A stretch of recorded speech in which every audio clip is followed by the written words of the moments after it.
Hello అండి. Hi. ఈరోజు kids healthy food గురించి అయితే చెప్పాలనుకుంటున్నానండి.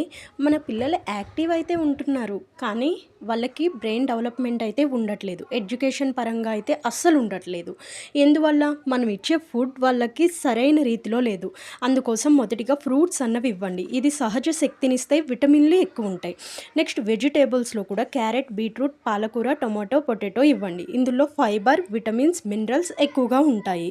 ఇది తీసుకోవడం వల్ల చాలా యాక్టివ్ ఉంటారు. పాలకూర కంపల్సరీ మీరు వీక్లీ 3 టైమ్స్ పెట్టినా పర్వాలేదండి. దాని కోసం మీరు వేరే రెసిపీస్ అయినా చేయండి. ఇంకా థర్డ్ వన్ వచ్చేటప్పటికి పాలు, పన్నీరు, పెరుగు, చీజ్ అండి.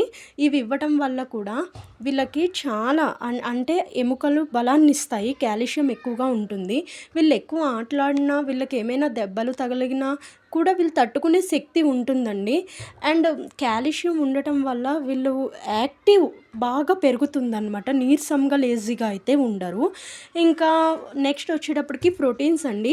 ప్రోటీన్స్‌లో ఎగ్స్, డాల్స్ కంపల్సరీ ఉండాలనమాట. డాల్స్‌లో కూడా శనగలు, మినపప్పు, పెసరపప్పు అయితే ఉండాలి. ఇది తీసుకోవడం వల్ల శరీర పెరుగుదల, మెదడు అభివృద్ధి అవసరమవుతుందనమాట. నెక్స్ట్ ధాన్యాలండి. బ్రౌన్ రైస్, గోధుమలు, ఓట్స్, రాగి, జోవర్ శక్తినిస్తాయి. జీర్ణక్రియకి చాలా మంచిది. డైజెషన్ ప్రాపర్‌గా ఉంటుంది తినడం వల్ల.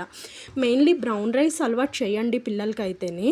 నెక్స్ట్ వచ్చేటప్పటికి డ్రై ఫ్రూట్స్ అండి. డ్రై ఫ్రూట్స్‌లో అయితే బాదం, కాజు, వాల్నట్స్, నట్స్ ఇవి మెదడు జ్ఞాపక శక్తికి అభివృద్ధిగా సహాయపడతాయన్నమాట.